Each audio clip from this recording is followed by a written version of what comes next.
Well, it's a day many people have been waiting for. Travelers on our northern and southern borders can finally enter the United States today. The border has been closed since March of 2020 to, non-essential travel. This impacts many businesses and even keeping many families apart.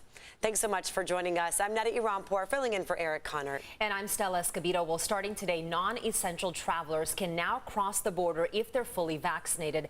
This is for things like tourism, family visits. By January, though, all travelers entering from Mexico or Canada for essential travel, including truck drivers, will have to show proof of vaccination. And we have team coverage for you this morning. News 8's Chris Groh joining us live in San Ysidro with the reaction from many business owners there who have really taken a hit since the start of this pandemic. But we're going to begin with News 8's Kelly Hessedal. She was alongside state and local leaders this morning. They're celebrating the big reopening, Kelly.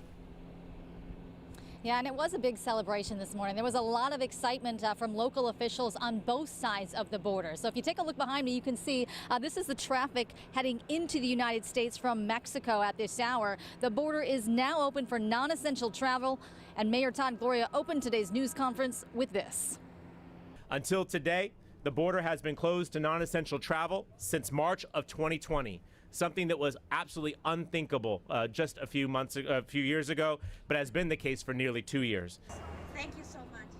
And he went on to say that the dollar amount lost in this region is in the millions. So today, a big deal for both businesses and also for families. Some haven't seen their loved ones in 20 months. So travel definitely underway in both directions this morning. Now, officials stress the importance of being patient. Anybody who's going to cross, expect long wait times, especially as we're getting into the holiday season. There will likely be a lot of people wanting to cross to shop. So as you mentioned, if you're over the age of 18, you do need to be fully vaccinated if you're crossing for non-essential reasons. But not everybody needs to show proof. CBP officials will be checking people at random. So just be prepared to show your paper or digital copy and to state your reason for travel. Now, meanwhile, it took a lot to get to where we are today. Officials said it took a lot of work, and talking to folks in Washington, Imperial Beach Mayor Serge Dedina said this was one of the biggest obstacles. Take a listen. The biggest stumbling block to get the border open is really vaccination rates and convincing people that you could get people to cross the border. Canada has already done it, so I think we figured it out. The vaccination rates have been amazing.